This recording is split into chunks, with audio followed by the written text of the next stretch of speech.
Bueno, muy buenas tardes a todas y a todos. Reitero el saludo a quienes hoy en la mañana compartieron con nosotros en la sede de la Asamblea Nacional del Poder Popular, y un gran placer estar aquí compartir en este importante evento. He traído unas palabras escritas, pero voy a ajustarme al tiempo. Quiero respetar los términos que impone el comité organizador y también el respeto al auditorio y a las demás actividades que tenemos con posterioridad. Dice así: estimados colegas cubanos y de otras latitudes que nos acompañan y prestigian este importante evento dedicado al análisis desde el derecho comparado de las instituciones del derecho constitucional. Me atrevo a señalar que este foro constituirá un espacio útil, de reflexión útil desde distintas perspectivas, y podrá hablarse y situarse un antes y un después de él. Deseo expresar mi agradecimiento al comité organizador por la invitación y la posibilidad de compartir con ustedes y desde lo comparativo algunas ideas en torno al texto constitucional cubano de 2019. Giran a su alrededor un grupo de interrogantes que es necesario responder desde la génesis hasta su configuración final en escalas macro y micro, las fuentes inspiradoras o nutrientes del texto, donde hallar sus cercanías o distancias respecto a otros, qué bases doctrinales y teóricas le sirven de fundamento, qué huellas sigues y cuáles abandona, frente a qué podremos hablar de ruptura y frente a qué de continuidad, dónde encontrar sus solvencias y también sus deudas. En fin, indagar sobre el aporte externo o interno a la construcción de la nueva Constitución cubana. En este análisis pretendo igualmente transitar de su mano, aunque sea de manera fugaz, por los ejes temáticos que conforman los contenidos principales de este evento.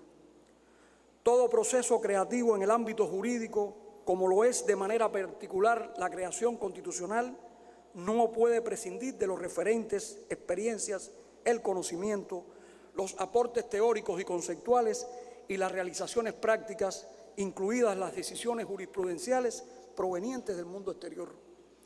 Un camino de siglos ha encontrado respuestas para la solución de los disímiles procesos normativos, incluso tratándose de sociedades heterogéneas o fundadas bajo diversos signos culturales, históricos o políticos. Su negación resta, puede privar de originalidad o resulta un contrasentido injustificado. Ese acercamiento imprescindible a lo foráneo conlleva un análisis juicioso y crítico de cada uno de los institutos objeto del estudio, de modo que no se convierta en la asimilación en una yuxtaposición, en un acto de mimetismo o en copias mecánicas, lo que sin dudas conllevaría a desvalorizarlo. Ha de evitarse la recepción acrítica o descontextualizada o la simple imitación. La función de auxilio del derecho comparado al legislador o al constituyente dota a quienes tienen la responsabilidad política de los instrumentos que puedan resultar más viables o certeros para su ejercicio decisorio. Los juristas que participan de estos procesos ofrecen herramientas, auxilian, contribuyen al conocimiento, a la toma de decisiones, pero estas no les son disponibles. Ello no niega el peso de la experiencia, el rigor científico, la sapiencia de quienes del derecho contribuyen a la creación normativa. Cuando de una constitución se trata, aún más, no puede pretenderse que se asuman o incorporen, porque sí, las que puedan ser las más bellas y floridas instituciones, sin tomar en consideración el íter seguido, los sustratos que le informan, la realidad histórica y el contexto político, económico y social al que responden. Experiencias negativas han existido que han dado lugar a una desconexión entre la realidad y la regulación o la hipertrofia normativa. Como señala Giuseppe Di Bergottini, en la elaboración de los textos constitucionales escritos siempre se ha recurrido de una forma u otra, de manera más sistemática, a la comparación, prescindiendo de la hipótesis de que un Estado distinto al destinado a recibir la Constitución ha impuesto sustancialmente un determinado modelo constitucional.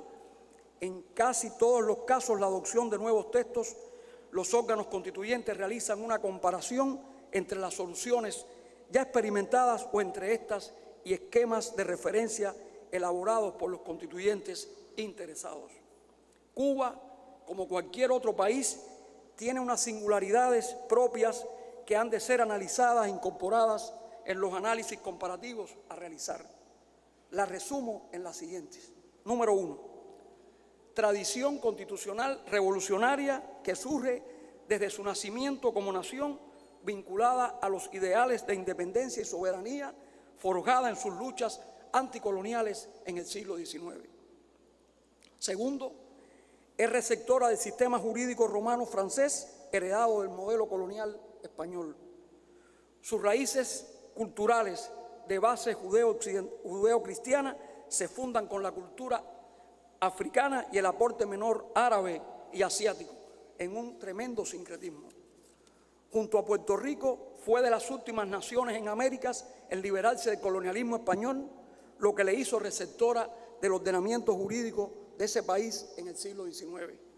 Sufrió la ocupación militar de los Estados Unidos, desde donde se logró imponer un apéndice constitucional, la enmienda Platt, a la Constitución de 1901, con lo cual la República constituida en 1902 nacía cercenada de su soberanía. Los norteamericanos ejercieron además unos 60 años de dominación política, económica y cultural mediante diversos mecanismos. 6. Alcanzó en un proceso constituyente en 1940 una constitución de avanzada inspirada en los derechos del constitucionalismo social, consignó la función social de la propiedad y estableció un régimen de garantías jurisdiccionales a los derechos y de control de constitucionalidad. Dicha constitución fue abolida por un golpe militar en 1952. Séptimo, su inserción en el espacio latinoamericano y caribeño, en el que ha tenido interrelación jurídica, política y cultural que le impregna también su quehacer. Octavo, triunfo de una verdadera revolución democrática antiimperialista, devenida muy pronto socialista, que se insertó en ese sistema con bases marxistas-leninistas, de que recibió los influjos de la Unión Soviética y los países socialistas durante años y fue receptor de algunas de sus instituciones jurídicas. Ha mantenido el ideal socialista en el hemisferio occidental con una mayor inserción en el ámbito latinoamericano y caribeño. Solo me refiero someramente a que el antecedente normativo de la Constitución de 2019 es la Constitución de 1976.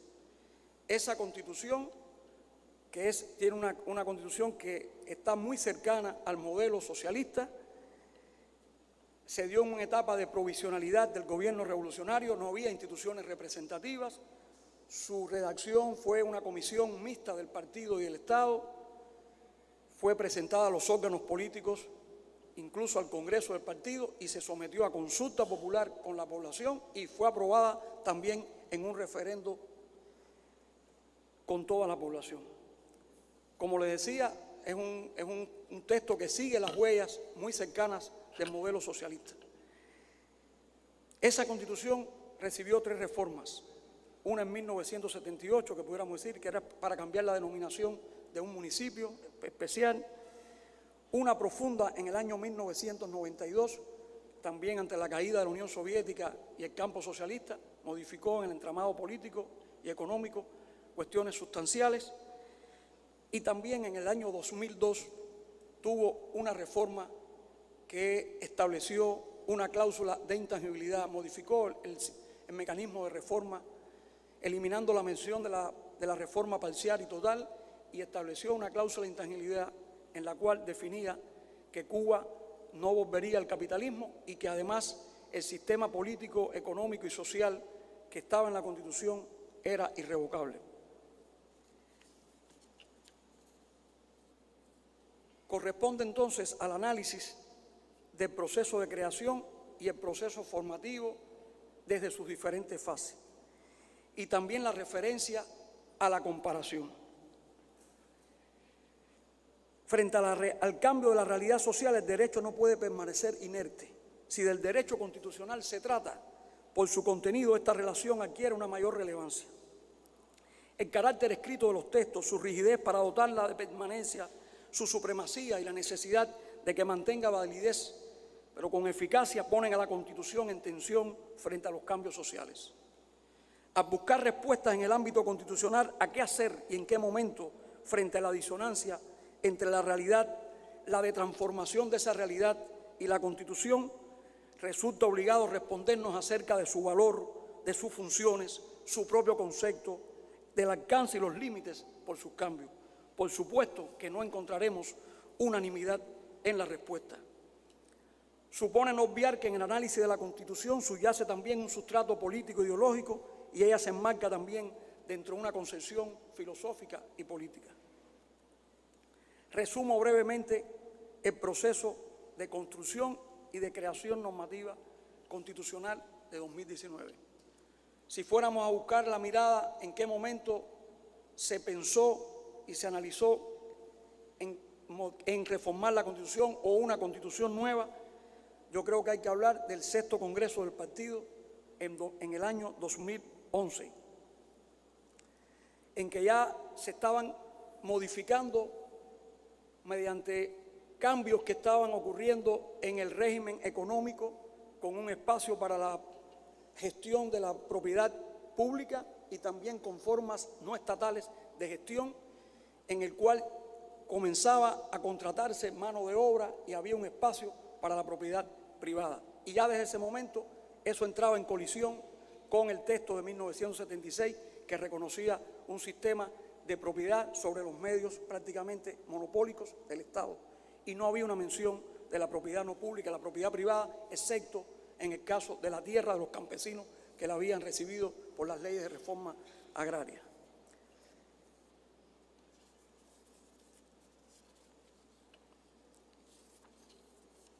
Una de las primeras fases de este proceso, y yo creo que hay también una regularidad en los análisis, es partir solo de la iniciativa de la reforma.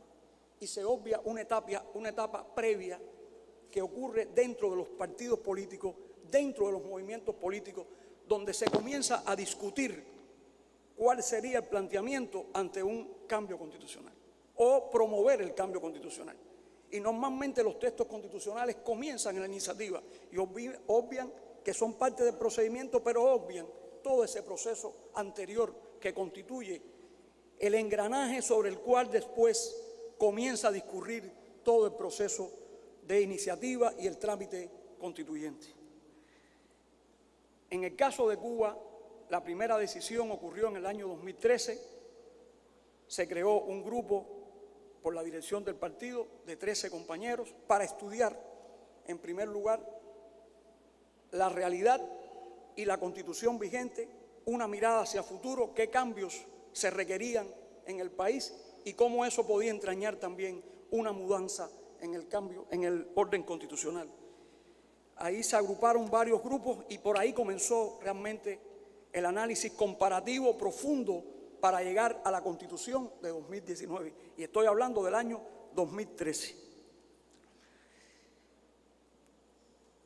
Cada uno de los temas objeto de estudio, porque estudiamos cada uno de los temas, todos, derechos fundamentales, sistemas institucionales, sistemas parlamentarios, sistemas de gobierno, sistemas electorales, control de la constitucionalidad, derechos, deberes fundamentales, garantías, modelos de control jurisdiccional, etcétera. Toda una amplia gama de estudios que nos permitiera poder, no solo en la traslación mecánica de un texto, no solo en la mirada hacia los textos, sino también en todos esos componentes que el profesor Pegoraro llama los elementos formantes, y que no es solo el traslado y la mirada mecánica hacia un texto, es también todo ese conjunto de cuestiones que rodean la doctrina, el pensamiento, la práctica y la realidad de un texto. Nosotros también estudiamos, por supuesto, los procesos que habían tenido lugar en China y Vietnam. Son dos países que construyen el socialismo y queríamos analizar el impacto de las transformaciones que han tenido lugar en esos países, que tienen una expresión legal y constitucional. Aún con las diferencias, también respondían a un modelo de constitución muy similar al nuestro, al modelo socialista. El profesor Pegoraro, refiriéndose a China, dice es constitución con tinta china, tiene algunos cambios, algunas diferencias respecto a nosotros, pero también es un modelo que habíamos también asimilado de conjunto con la mirada socialista. Pero también teníamos que observar lo que había ocurrido en los últimos tiempos en América Latina, y fueron los procesos constituyentes que responden al constitucionalismo latinoamericano y que también tenía un grupo de aportes importantes en los conceptos de la legitimación legitimación constitucional, también en el abordaje de los derechos, en la participación popular, en los mecanismos que también teníamos que estudiar y que eran muy cercanos, y también hacía muy poco tiempo, fruto también de los procesos revolucionarios que habían tenido lugar en esos países, en esas coyunturas propias de esas sociedades. Quiero decir que las experiencias de los países de Europa del Este, del paso de esos países al capitalismo, no hemos estudiado a profundidad. Es un asunto que nosotros no hemos estudiado, cómo ha ocurrido esa transformación que en algunos casos fue por vía constitucional. Desde las propias estructuras que estaban en la Constitución lograron subvertir el orden y pasar definitivamente al campo del capitalismo, a un modo pluralista, etcétera, diferente al que la Constitución acogía. Esto es algo que tendremos que en algún momento estudiar con más profundidad, aunque tenemos referencias de algunos autores sobre estos asuntos. Podrá apreciarse la amplitud de mira en el análisis. Se trataba de encontrar respuestas más allá del sesgo político ideológico a situaciones diversas en el campo constitucional, que hacen híbridas también las soluciones, sin contradecir nuestros principios o pilares constitucionales. Aclaro que no se trató solo de la simple comparación descriptiva de distintas normas, sino que la indagación se extendía a los mecanismos interpretativos o de aplicación práctica desde una visión integradora. Esta etapa previa permitió el verdadero estudio comparativo. Hay una frase de Constantinescu que aparece citado en Bergottini, que logra la diferenciación entre la comparación en modelos socialistas y modelos capitalistas. Y él se refiere a los elementos determinantes y los elementos fungibles, que son los que pueden tener la comparación. Yo creo que es interesante llegar a ese punto, porque ese punto también lo teníamos que comprender. Y dice así: son elementos determinantes la concepción del derecho, del Estado, la constitución económica, fuentes del derecho, los principios relativos a la interpretación y otros semejantes, los que caracterizan un ordenamiento y lo insertan en una forma concreta de Estado, llevando en el momento de la comparación a una oposición frente a ordenamientos inspirados en principios diferentes. En cambio, los elementos fungibles pueden coincidir en ordenamientos adscritos a distintas formas de Estado. En cualquier caso, ya resulten coincidencias, ya se manifiesta en oposiciones, la comparación entre ordenamientos socialistas y de derivación liberal sería científicamente admisible en todos los supuestos. Yo creo que ese es un presupuesto importante para poder comprender hasta dónde podíamos avanzar, dónde estaban las diferencias, qué podíamos asumir, qué podíamos asimilar. La iniciativa se desarrolló concretamente en el año 2018. Esa iniciativa corrió al cargo del Consejo de Estado, que es el órgano que representa a la Asamblea Nacional. La Asamblea Nacional creó una comisión redactora compuesta por 33 diputados. Y me detengo en la composición diversa, plural de esa comisión. Estaban dirigentes políticos del primer nivel, pero también estaban la representación de los campesinos, de los trabajadores, de las mujeres, de los estudiantes universitarios, economistas, historiadores. Presidente de la Academia de Ciencias estaba en esa comisión, y por tanto había disímiles visiones, y no vamos a decir que todos coincidíamos en todos los análisis. Y estaba el trabajo anterior, porque algunos de los que estábamos ahí habíamos trabajado en la etapa previa, y eso ayudaba también al desarrollo. Pasado un tiempo presentamos el proyecto a la Asamblea como proyecto y para primera lectura.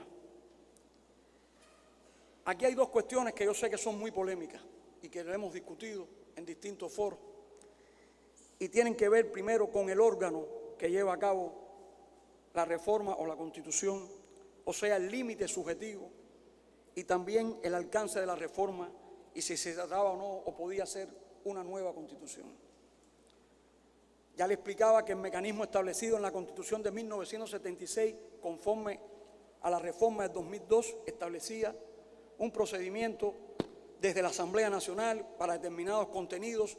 Había que llevar un trámite de referendo obligatorio y también estaba esa cláusula de intangibilidad que marcaba una barrera en el proceder para el cambio.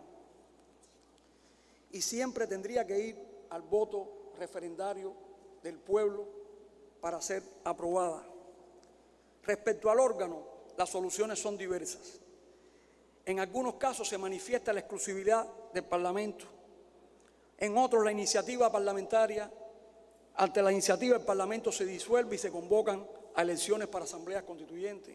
En otros, se mantiene el Parlamento en sus funciones y está la Asamblea Constituyente, en dependencia del alcance.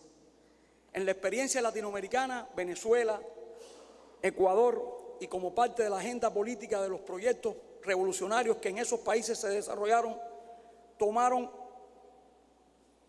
en primer lugar someter a consulta la propuesta de una constitución, de una asamblea constituyente. Cuando se gana el voto popular, pasan entonces a elecciones para la creación de la asamblea. Ese es un paso que también hay que mencionar.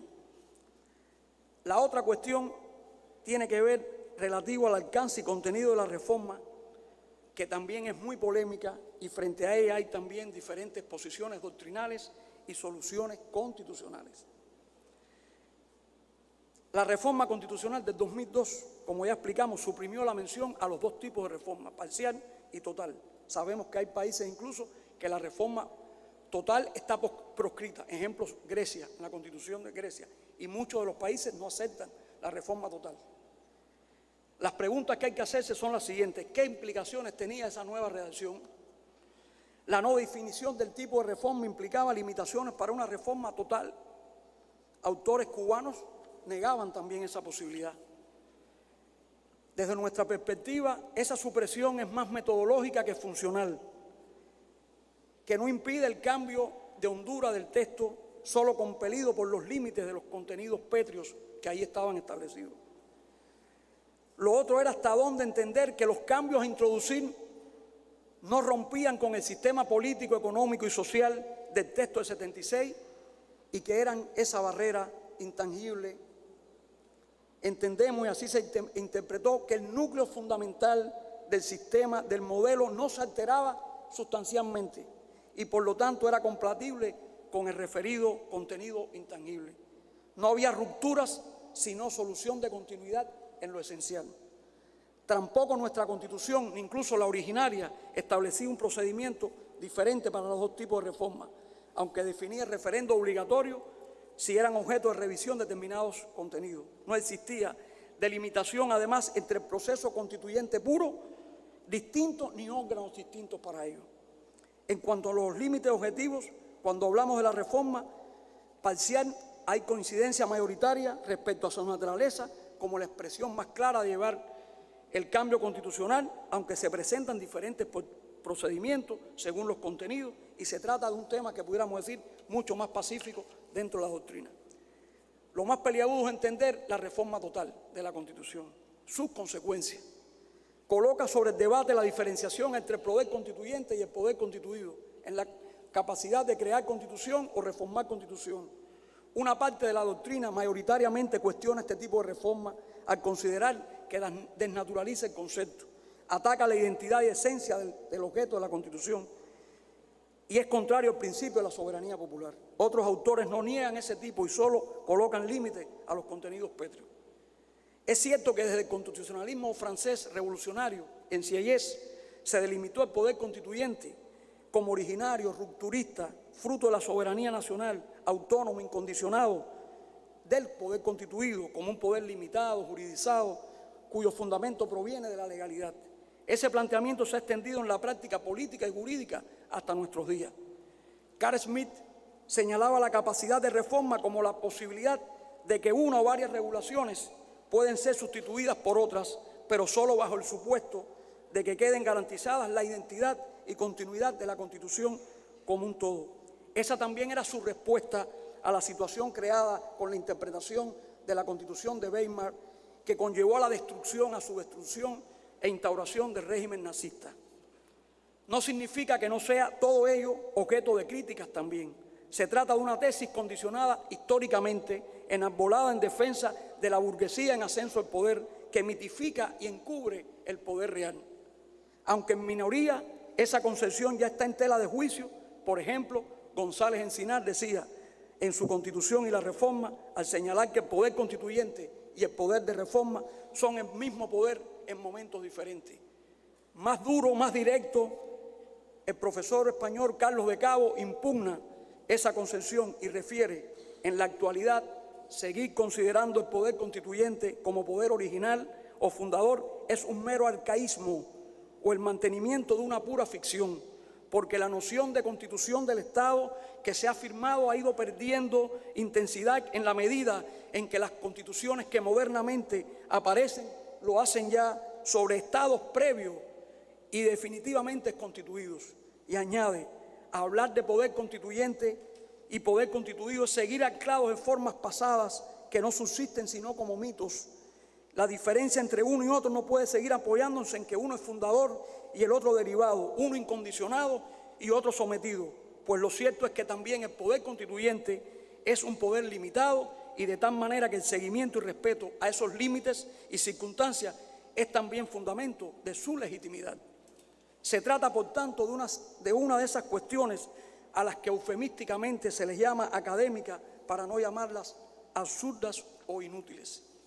El propio Paolo Vizcarretti di Ruffia ya había reconocido años antes la reforma total de la Constitución como un tipo particular de reforma que puede conllevar a la derogación de la Constitución en un caso concreto.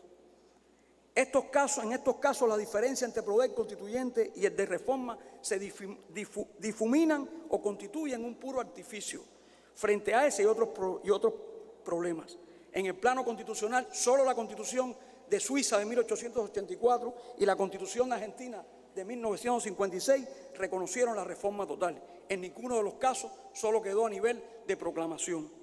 En el caso de la Constitución española tiene un procedimiento distinto de revisión de la reforma en el artículo 168, que es un mecanismo bien cerrado, bien difícil, que ante una reforma de este tipo se disuelven las Cortes y vuelven a elecciones para desde las Cortes llevar a cabo también el cambio constitucional. La interpretación que realizó la Asamblea, con lo cual no tiene que existir coincidencia, es que fruto de esa reforma total que creaba una disposición cualitativa y cuantitativamente diferente, que respetando las esencias y los límites que el texto anterior imponía, conllevaba el nacimiento de una nueva Constitución. Además, que su legitimidad estaría considerada en un proceso participativo, y yo creo que es lo más importante, porque lo otro es formal, porque si está el mismo órgano, que es el que tiene esa capacidad, y no se está de espaldas al soberano, y se lleva una consulta popular, y después se lleva un referendo, quiere decir que ese proceso ha salido, independientemente que se haya activado un mecanismo de reforma, en un verdadero proceso constituyente.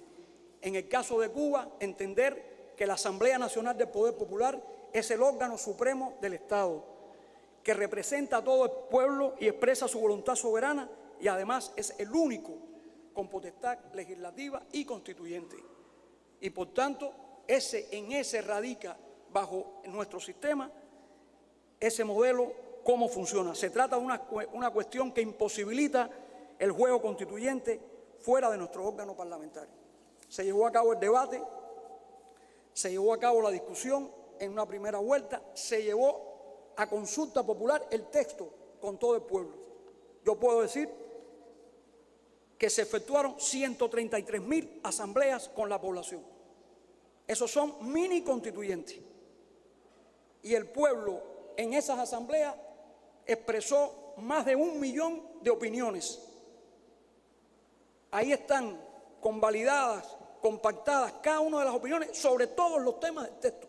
No importaba si había divergencia con el sistema. Libremente los ciudadanos se expresaron.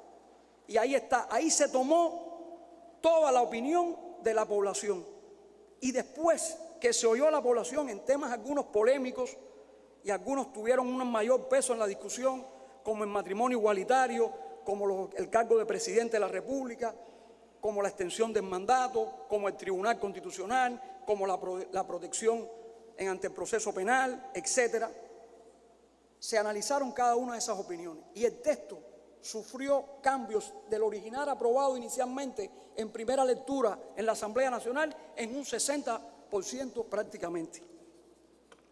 De los 224 artículos iniciales, tuvieron modificaciones 134, lo que expresa que el texto y esa labor de consulta con el pueblo, que no era vinculante porque era pulsar la opinión, escuchar y analizar cada una de esas opiniones que se agruparon por tipos de propuestas y que después fueron analizados en la comisión redactora y llevadas nuevamente en segunda lectura a la Asamblea Nacional.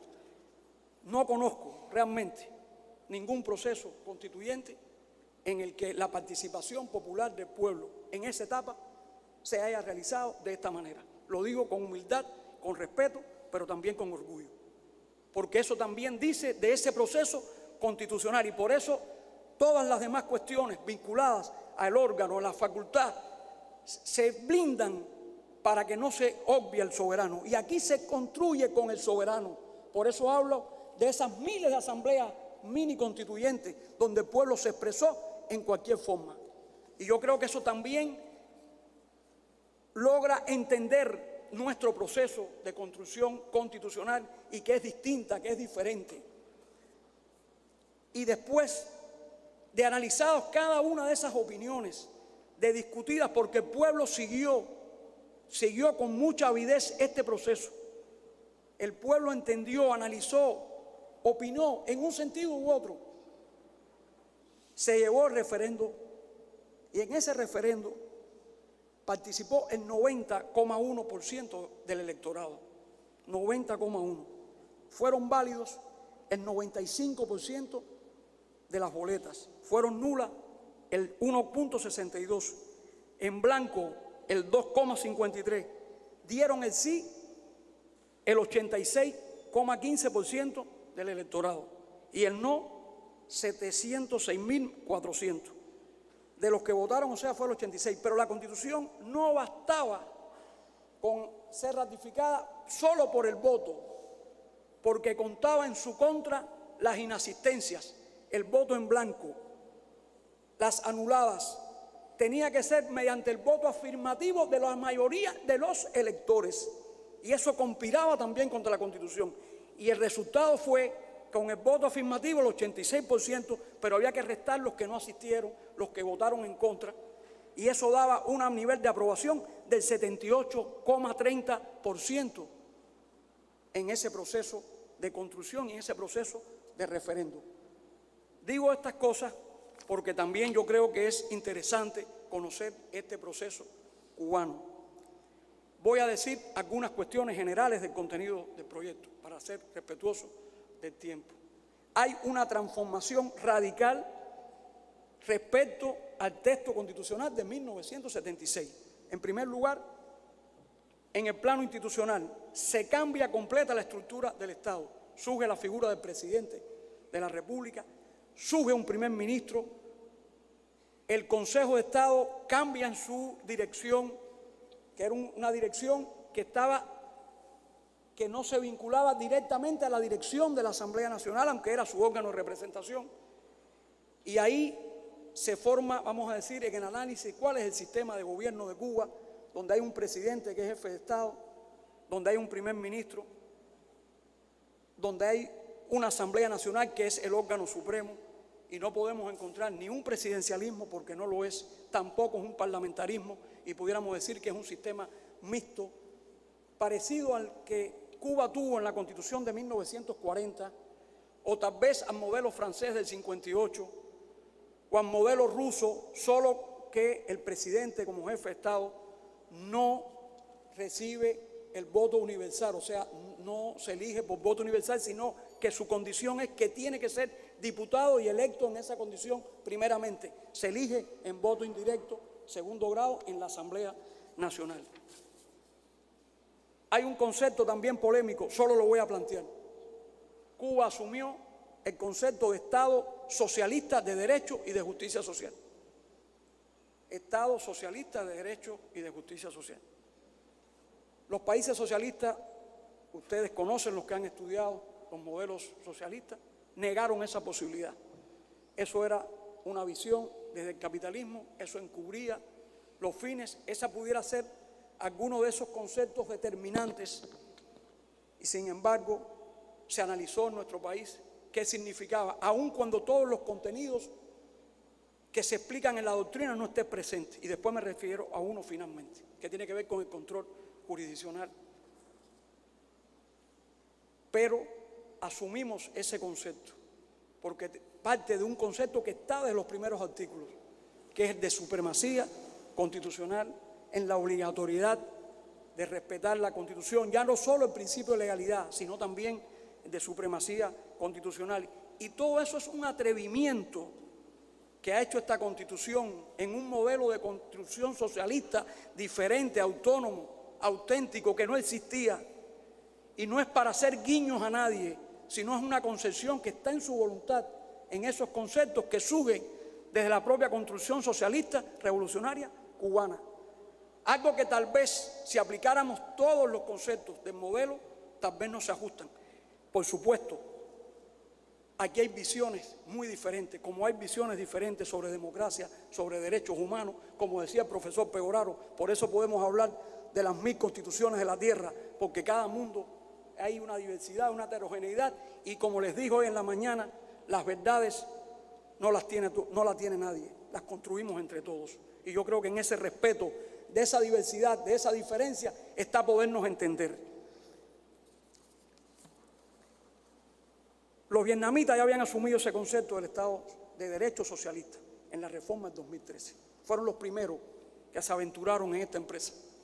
Pero este no es un concepto acabado, este es un concepto que hay que construir, que hay que sustanciar, que hay que llevar a la práctica, pero es el primer intento. Y eso lo hizo la Constitución socialista cubana. Y yo creo que eso también hay que darle una mirada para poderlo entender. También está cómo se potencia todo el catálogo de los derechos. Y empieza como pórtico la dignidad. Y los principios de los derechos humanos están aquí, en esta Carta Magna, están aquí. Y la amplitud de todos los derechos, incluidos los que no están en las constituciones de posguerra, porque el derecho constitucional también se ha construido con la mirada del nuevo constitucionalismo latinoamericano y que ha incluido derechos que allí todavía no están y que no se reconocen. Y se reconocen también los derechos que han incorporado en los tratados internacionales y la mirada a las personas en situación de discapacidad, a los privados de libertad, a los niños, a las niñas, a los jóvenes. Y esa mirada no está en todas las constituciones y en Cuba está. Está también el modelo económico. Cuba rompió ese modelo y estableció la propiedad privada también en el reconocimiento de la Constitución, que no es la que garantiza, que no es la que predomina ni garantiza el sistema, pero es una forma que existe. Y el constituyente no puede dar la espalda a una realidad y además de una interpretación de los clásicos, que son los medios fundamentales de producción. Son todos. Y había un abanico en que todo el mundo no ha interpretado igual. Y yo creo que esa es la mirada que nosotros tenemos que dar. Hay dos cuestiones que digo, lo que no fue el Tribunal Constitucional. Eso es un debate, una discusión. Yo creo que hay muchos textos que analizan esto. Yo creo que muchos de nuestros juristas también discutimos si eso era posible. Hay un asunto que tiene que ver con el diseño del Estado cubano. Si la Asamblea es el órgano supremo y que tiene una legitimidad democrática construida, ¿quién otro con una legitimidad diferente puede asumir en su nombre las cuestiones de constitucionalidad? Pero siempre queda la polémica. Es el único órgano que tiene esa capacidad de control de la Constitución en una etapa solo previo. Ya hoy tenemos un control posterior y yo creo que eso es un avance también que tiene este proceso constituyente. Y el otro, el defensor del pueblo, tampoco fue. Lo discutimos, es un mecanismo de salvaguarda, el ombudsman, etcétera, lo hemos estudiado, preparamos, pero al final se desechó en los análisis, porque también ahora hay un sistema de garantía judicial en lo administrativo, hay un mecanismo de amparo que viene del amparo mexicano, pero que también está extendido para la protección de los derechos. Y ya todas esas normas tienen desarrollos legislativos, que es lo que quiero establecer. Esas son cuestiones que yo creo, y mantuvimos ese esquema pétreo, ese esquema intangible del socialismo, del sistema y del modelo, que tiene un contenido político que yo creo que también salvaguarda el socialismo, los conceptos por los cuales nosotros hemos apostado. Llegamos al fin de este recorrido que he tratado de hacer muy rápidamente. Cuba se adentró desde el 2019 en un nuevo ciclo constitucional, complejo, diverso y eminentemente participativo, no perfecto, no modélico, pero que también deja enseñanzas. Ha sido construido no con la visión del aldeano vanidoso que cree que el mundo entero es su aldea, como nos dijera José Martí, sino con la perspectiva abierta ante el mundo. Crea y construye con bases propias, pero también con lo aportador del conocimiento que durante siglos la humanidad en este ámbito ha desarrollado. Lo hacemos también desde un socialismo propio y auténtico que cree y trabaja por el hombre, a la vez más inclusivo, participativo y democrático, que toma el derecho como blasón y tiene como pilar la fuerza que de él dimana. Este ciclo apenas comienza, está lleno de desafíos que debemos entre todos los cubanos enfrentar. El anhelo martiano de que la ley primera de la República sea el culto de los cubanos a la dignidad plena del hombre es la voluntad que nos hace seguir creyendo en las utopías y en los sueños por un mundo mejor. Con esta Constitución viva y guía para la Cuba de hoy y del mañana, muchas gracias.